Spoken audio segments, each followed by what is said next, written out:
Tres. Buenas noches, profesor. Nosotros somos los integrantes del grupo E, en el cual vamos a hablar el día de hoy acerca de la unidad 3, Estado Civil, y el subtema Matrimonio Civil y Matrimonio Igualitario, en el cual vamos a abordar análisis normativo y jurisprudencial, en el cual para poder elaborar esta exposición hemos utilizado fuentes exigidas, lo cual menciona para el desarrollo de este video, en el cual vamos a abarcar el Código Civil del Ecuador, la Constitución de la República, la jurisprudencia nacional, especialmente la que es emitida por la Corte Constitucional, y de igual manera lo que es la doctrina recomendada entre Cabanellas y Paraguays. Nuestro propósito realmente es presentar un análisis claro y preciso y estructurado, respetando claramente el tiempo asignado de 10 minutos. Por favor, a continuación, mi compañera Carla. Gracias, buenas noches. Voy a hablar de la naturaleza jurídica y la doctrina. El matrimonio civil en el Ecuador está regulado principalmente en el artículo 81 del Código Civil, que lo define como un contrato solemne, mediante el cual dos personas deciden unirse para convivir juntas, prestarse auxilio mutuo, donde de manera libre y no obligada decidir sobre la procreación. Desde la doctrina, Cabanellas destaca que el matrimonio tiene un origen histórico vinculado a la formación de una familia y la eh, transmisión patrimonial. Por su parte, Parragués lo concibe como un acto jurídico sui generis, con un carácter institucional que se proyecta en el tiempo. Esta combinación de estos enfoques doctrinarios demuestra que el matrimonio civil no es únicamente un contrato, sino una institución con efectos sociales y jurídicos amplios. Gracias. Bueno, buenas noches. A mí me tocó el análisis constitucional previo al matrimonio igualitario. Antes del 2019, el debate jurídico se centraba en la interpretación del artículo 67, que señalaba que el matrimonio era la unión entre un hombre y una mujer. Sin embargo, la misma Constitución también reconoce principios fundamentales que condicionan cualquier interpretación: la igualdad y la no discriminación en el artículo 11, la dignidad humana, el derecho de la libertad personal. Bueno, este conjunto de normativas abrió la puerta a una interpretación más amplia, coherente con los estándares internacionales de los derechos humanos. La tesis central que sustentó los fallos judiciales fue la siguiente.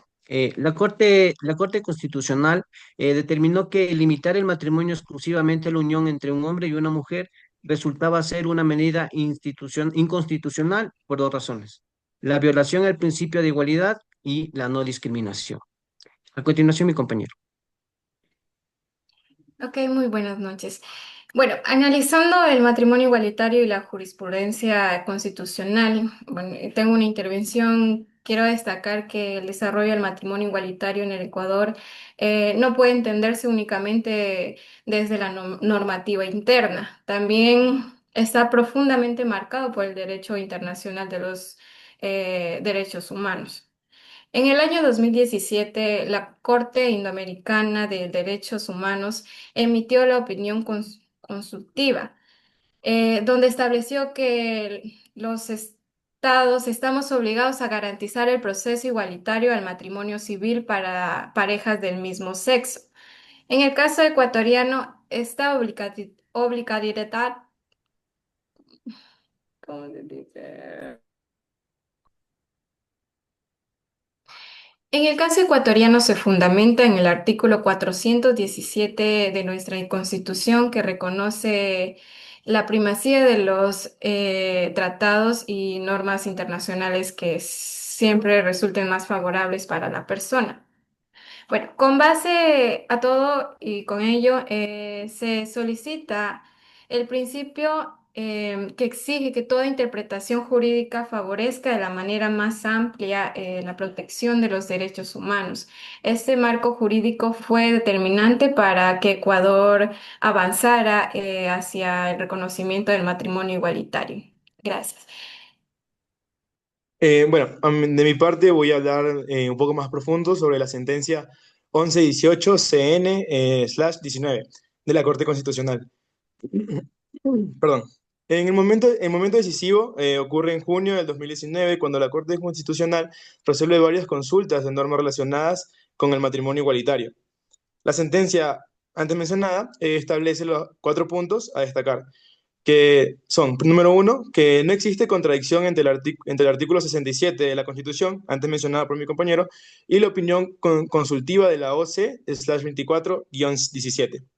Como punto número dos, que la Constitución no prohíbe el matrimonio entre personas del mismo sexo, simplemente no la regula de forma expresa. Como punto número tres, que la negación de estos derechos constitucionales discriminan o prohíben por el artículo 11 de la Constitución. Como punto número cuatro, que el derecho al matrimonio debe interpretarse conforme a la Convención Americana sobre Derechos Humanos, cuyos artículos 1, 2, 17 y 24 protegen la igualdad y el acceso a la vida familiar. A partir de esta sentencia, el matrimonio entre personas del mismo sexo se reconoce como plenamente válido y vigente en el Ecuador. Bueno, como consecuencias normativas tenemos lo que es la introducción del matrimonio igualitario, que no crea una nueva institución, sino que se amplía el acceso a la que ya existe institucional del matrimonio. Esto implica que los efectos regulados en el Código Civil, como por ejemplo la sociedad conyugal, que es en el artículo 139, el régimen patrimonial, los defectos personales y asistenciales, los derechos sucetorios y el acceso a seguridad social. Es decir, que se aplica exactamente igual para las parejas del mismo sexo. En materia de igualdad, el Ecuador se coloca así dentro de un marco jurídico coherente como lo que son con los derechos humanos. A continuación, mi compañera.